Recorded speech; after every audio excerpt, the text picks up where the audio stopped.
Si eres capaz de ver este vídeo hasta el final, me demostrarás que realmente te interesa conocer aspectos concretos sobre la historia de Egipto. Para comprobarlo, al final del vídeo te voy a decir lo que me tienes que comentar ahí abajo para yo saber que realmente eres un amante de Kemet. Y es que hoy vamos a hablar de las fases constructivas del templo de Karnak, el templo de Amón en Karnak, que hoy en día es inabarcable, pero a lo largo de la dinastía 18. Algo concreto, muy concreto. Pero que sea concreto no significa que no sea apasionante. ¿Y a quién no le gustaría hacerse una idea visual de cómo era el templo de Karnak en la dinastía 18, la dinastía de las más interesantes de la historia de Egipto? Así que vamos a comenzar, y para este vídeo voy a utilizar imágenes de reconstrucciones realizadas por parte del proyecto Digital Karnak, que puedes visitar a través del enlace que te voy a dejar abajo en la cajita de descripción. Pero todavía no vayas, quédate en el vídeo. Bueno, y para saber qué es lo que se construye en el templo de Karnak durante la dinastía 18, primero tenemos que preguntarnos qué había aquí cuando llega el primer faraón de la dinastía 18. Y es que tenemos un templo del Reino Medio que había construido Senuseret I en caliza y arenisca, probablemente sobre un templo anterior realizado en, quién sabe, en arenisca y adobe, no se sabe muy bien. Senuseret I construye lo que se conoce como el templo y el patio del templo de época de Reino Medio, y también su propia capilla, una capilla preciosísima conocida como la Capilla Blanca de Senuseret I, que a nivel artístico, la verdad, está de las primeras de todas las capillas que encontramos en general en Karnak y en todo Egipto. Sus relieves son una auténtica pasada, al mínimo detalle, con sus jeroglíficos y su iconografía. Mi capilla favorita del templo de Karnak es la Capilla Roja de Hatshepsut, pero por razones sentimentales. Tengo que reconocer que la Capilla Blanca de Senuseret I a nivel artístico es la más bonita de todas. Y empezamos con la dinastía 18. Comenzamos con el primer faraón, Ahmose, que fue el faraón que reunificó Egipto después de ese periodo de fragmentación política que fue el segundo periodo intermedio. Ahmose expulsó a los hicsos del país, estableciendo una nueva etapa que nosotros llamamos el Reino Nuevo y la dinastía 18. Pero Ahmose, que nosotros sepamos, no llevó a cabo ninguna construcción estructural en lo que vendría a ser el templo de Amón en Karnak. Y el primer faraón de la dinastía 18 que realmente realiza modificaciones estructurales en el templo de Amón en Karnak es el sucesor de Ahmose, Amenhotep I. ¿Y cuáles son las modificaciones que realiza Amenhotep I en el templo de Karnak? Bueno, antes de hablar de las modificaciones del templo del Reino Medio, quiero hablaros de dos capillas que él construye. Por un lado, la capilla de caliza, que coloca a la entrada del templo, y por otro lado, la capilla de calcita, también conocida como alabastro egipcio. Ahora os voy a comentar dónde coloca esta segunda capilla, porque Amenhotep I modifica parte de lo que vendría a ser el templo del Reino Medio sin cambiar demasiado, sino añadiéndole un nuevo muro perimetral que cierra lo que vendría a ser el patio del templo, y en este muro, entre los dos muretes de la entrada, es donde él coloca su capilla, para que fuera una parada dentro de las procesiones religiosas de la barca sagrada de Amón. En la parte interior de los relieves del muro, Amenhotep I se hace representar rindiéndole culto a los diferentes reyes del Reino Medio. Claro, es que el templo donde estaba construyendo procedía de tiempos del Reino Medio. Y esto es muy interesante a tener en cuenta por la razón, ¿no? La razón por la que Amenhotep I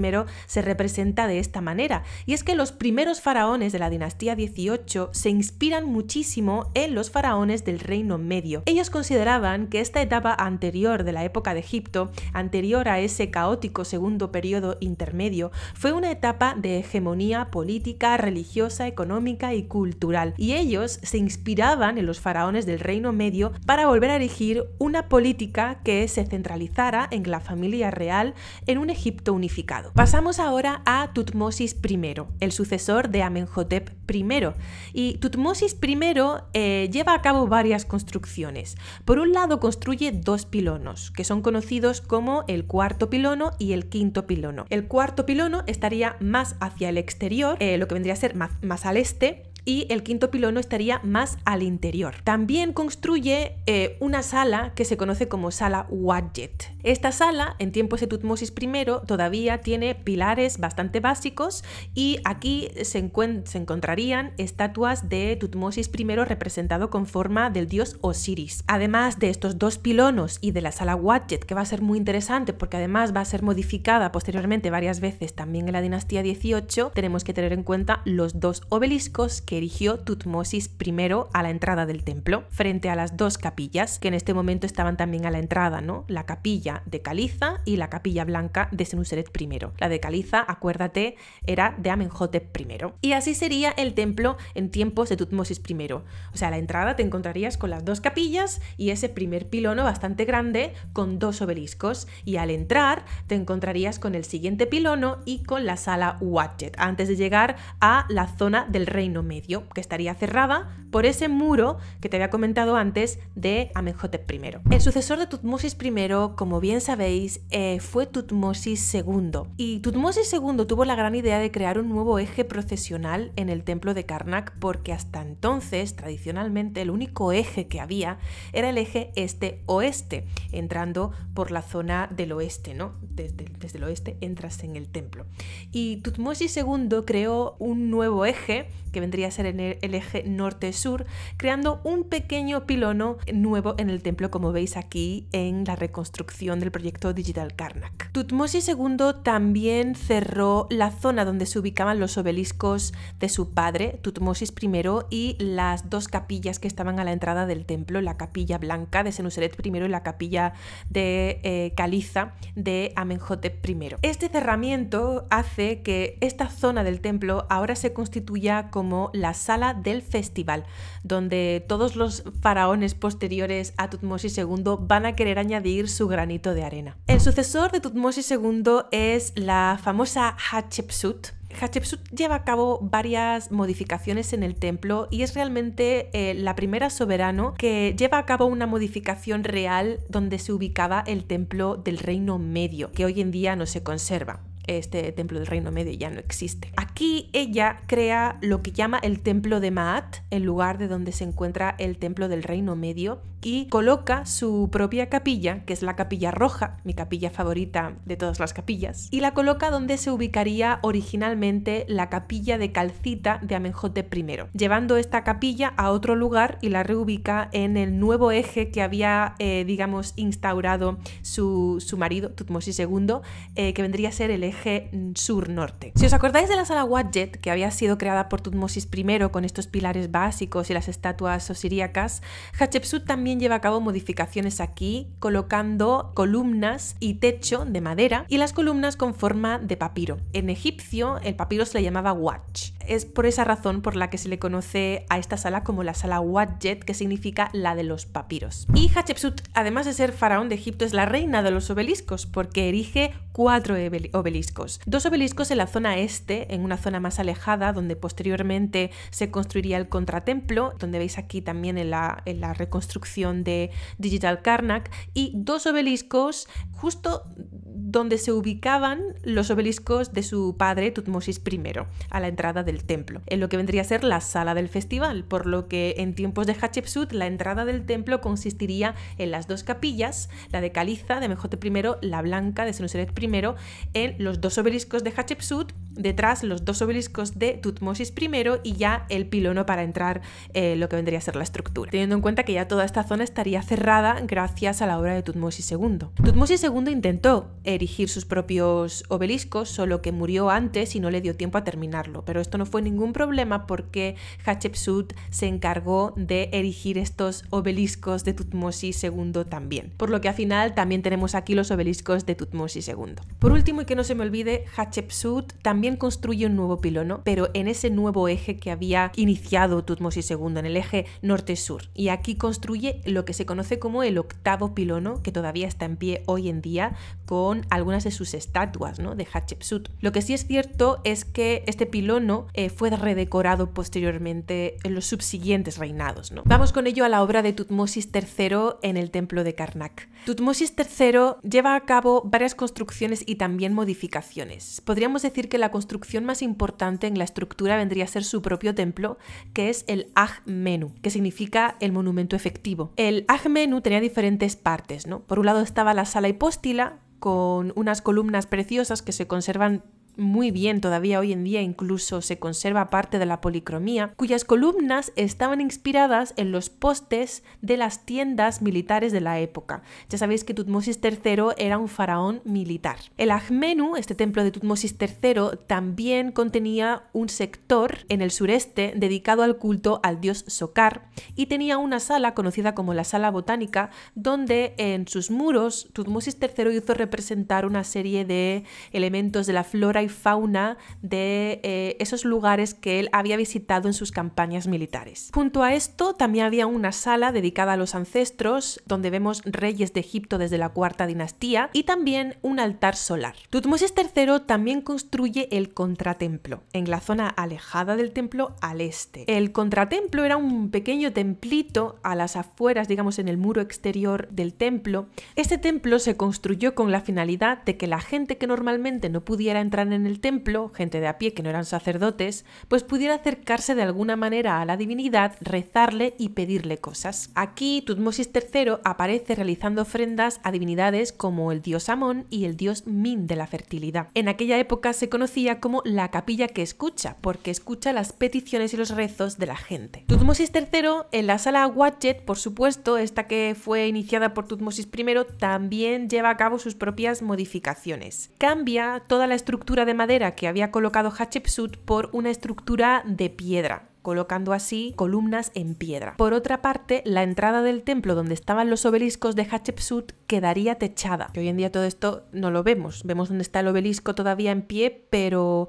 no vemos, digamos, el cerramiento y el techado que tendría en su época. En ese eje norte-sur que había iniciado Tutmosis II y donde Hatshepsut había construido su pilono octavo, Tutmosis III también aporta su grano de arena y construye un nuevo pilono, que se conoce como el séptimo pilono. ¿Y qué pasa con los obeliscos? Pues Tutmosis III también erige obeliscos, no podía faltar. Erige obeliscos en la sala del festival, donde estaban los obeliscos también de Tutmosis I y las capillas que habíamos comentado, etcétera, esta sala de la que ya hemos hablado, y también erige un par de obeliscos frente a el séptimo pilono en ese eje norte-sur. Y bueno, entre las modificaciones y nuevas creaciones de Tutmosis III no podíamos dejar de hablar del lago sagrado, que hoy en día pues es uno de los puntos centrales que se visitan en el templo de Karnak. No se sabe exactamente en aquella época cuál sería el tamaño de esta primera versión creada por Tutmosis III del lago, porque luego posteriormente se amplió, pero estaría ubicada en la misma zona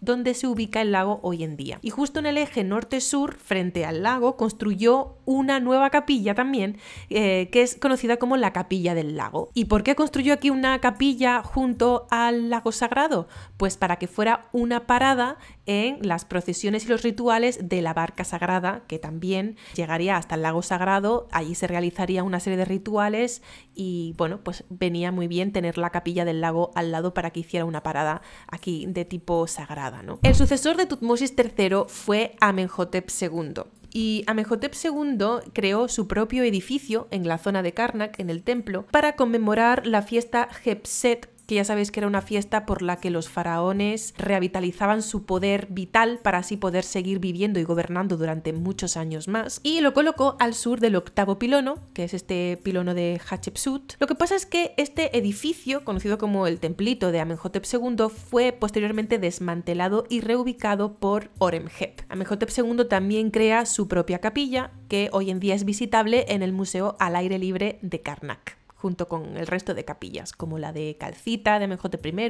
la roja de Hatshepsut o la blanca de Senuseret I. Tutmosis IV lleva a fin un proyecto que dejó Tutmosis III sin terminar, que era el erigir un obelisco único, que Tutmosis IV finalmente también erige, para finalizar con ese proyecto incompleto de Tutmosis III, añadiendo inscripciones con su nombre. También crea un doble peristilo de pilares cuadrados en la sala del festival y además este doble peristilo en sus muros pues lleva a cabo aquí una decoración muy concreta, ¿no? Por ejemplo, en el muro sur pues aparece él realizando ofrendas y haciendo un ritual que es el ritual de estirar la cuerda, que tiene que ver con la fundación del templo y la sacralización del espacio, junto con su madre Tía. Y por otro lado, en el muro este aparece realizando sacrificios de animales, ¿no? De ganado, y también ofrendas al dios Amón. El sucesor de Tutmosis IV fue Amenhotep III, reinado súper hegemónico que, como siempre os digo, pues fue inspiración para faraones posteriores, y Amenhotep III construye un gran pilono en el eje norte-sur, que es el 10º pilono, pero en una zona bastante alejada del resto, aunque todavía luego esto dejaría como mucho por terminar a los faraones siguientes a él, ¿no? También crea el 3er pilono en el eje tradicional este-oeste y algunas otras modificaciones de lo que ya se había construido. Pero hablando un poco en términos generales, estos 2 pilonos serían la obra constructiva innovadora de Amenhotep III aquí en el templo de Karnak. Sabéis que después de Amenhotep III llega Amenhotep IV, Akenatón, que tampoco llevó a cabo muchas modificaciones en la zona, ¿no? Digamos que Akenatón terminó parte de la obra que Amenhotep III no había conseguido terminar en el 3er pilono, pero lo que él construyó como innovación suya fue el templo de Atón, que como sabéis en tiempos de Horemheb fue desmantelado, y poco más. Akenatón tampoco estaba muy interesado, como bien sabéis, en el culto al dios Amón por muchas razones, ¿no? Él lleva a cabo una reforma religiosa, su nueva religión gira en torno a la figura del dios Atón, crea una nueva capital, una nueva ciudad en la zona de Tel el Amarna, en el Egipto Medio, que es Ajetatón, y esto es un periodo un poco de entre paréntesis, ¿no? Para el templo de Karnak. Cuando Tutankamón llega al gobierno con esa política de restaurar de nuevo el orden tradicional de Egipto y pues dejar un poco atrás toda esta historia excéntrica de Akenatón, Tutankamón lo que se sabe es que creó una procesión de esfinges en el eje norte-sur que comunicaría también con el recinto de Mut, etc., con una serie de esfinges que parece ser que originalmente tendrían los rostros de Akenatón y Nefertiti, pero que él sustituyó por cabezas de carnero para así rendirle homenaje al dios Amón, que era el dios principal del templo, y también pues como signo de restauración del orden tradicional y los antiguos cultos a los dioses tradicionales. Y por último, al finalizar en la dinastía 18, no le da tiempo a hacer mucho porque tiene un reinado muy corto, y llega Horemheb al gobierno, y Horemheb lleva a cabo la construcción del 2º pilono que veis aquí en esta imagen. Ya veis cómo ha crecido el templo desde Amenhotep I, y también lleva a cabo el desmantelamiento del edificio de Amenhotep II que habíamos mencionado anteriormente. También construye el 9º pilono con el desmantelamiento del templo de Atón. Ese templo que había creado Akenatón a comienzo de su reinado, pues lo desmantela y reutiliza sus bloquecitos típicos del reinado de Akenatón, que son bloques pequeños de piedra, talatat que se llaman, y los reutiliza para crear este nuevo pilono, que es el 9º pilono. Y bueno, con esta última imagen de reconstrucción del templo de Karnak vemos cómo ha crecido el templo tanto en el eje tradicional este-oeste como también en el eje norte-sur, ¿no? Ya se estaba convirtiendo en un gigante bastante grande, luego se ampliaría todavía más. Pero digamos que la dinastía 18 es la que emprende toda esta serie de obras constructivas masivas en la zona del templo de Karnak, y que poco a poco va dándole cada vez más preponderancia al templo, que se va enriqueciendo, ¿no? Tenemos que entender que durante la dinastía 18 parte importante del gobierno era ceder tributos al templo de Karnak, ¿no? Que cada vez iba adquiriendo pues más posesiones.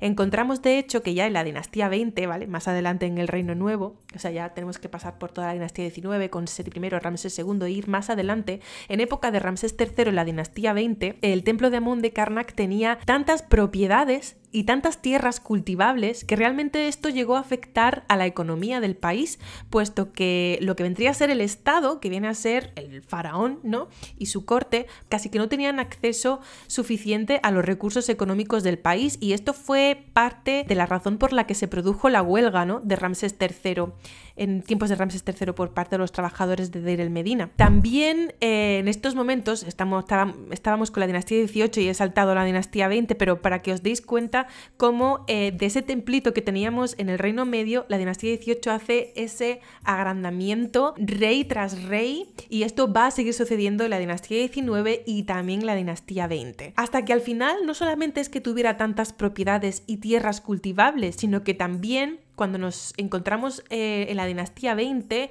a finales de la dinastía 20, los cargos de sacerdote y el de sumo sacerdote de Amón empiezan a ser hereditarios. Y al final esto, fíjate cómo, desemboca en el tercer periodo intermedio, en el que básicamente consiguen la independencia, ¿no? Digamos que el territorio de Tebas y el sur de Egipto lo controlan los sacerdotes de Amón. La verdad es que es muy interesante cómo un templo pues va agrandándose y va convirtiéndose en una entidad con vida propia que al final acaba siendo incluso una entidad política. Espero que te haya gustado este vídeo, que a pesar de que no sea un mainstream de estos de clickbait ni básicos ni nada, pues que te haya gustado, que lo hayas disfrutado, y si querías tener una idea de cómo era el templo durante la dinastía 18 en el Reino Nuevo, pues espero haberte dado lo que buscabas. Ya me estoy liando yo sola. En fin, que muchas gracias por estar aquí, nos vemos en el siguiente vídeo. Acuérdate que tienes un montón de cursos online de egiptología en mi academiadeegiptología.com. Desde 2018 estamos ahí generando contenido para que sigas aprendiendo de manera organizada, con la ayuda de profesionales y a gusto. Así que ya puedes ir a la página web para echarle un vistazo y tener más información. Y si no, pues nos vemos en otro vídeo en mi canal. Irek Herunefer Ang Ucha Senep.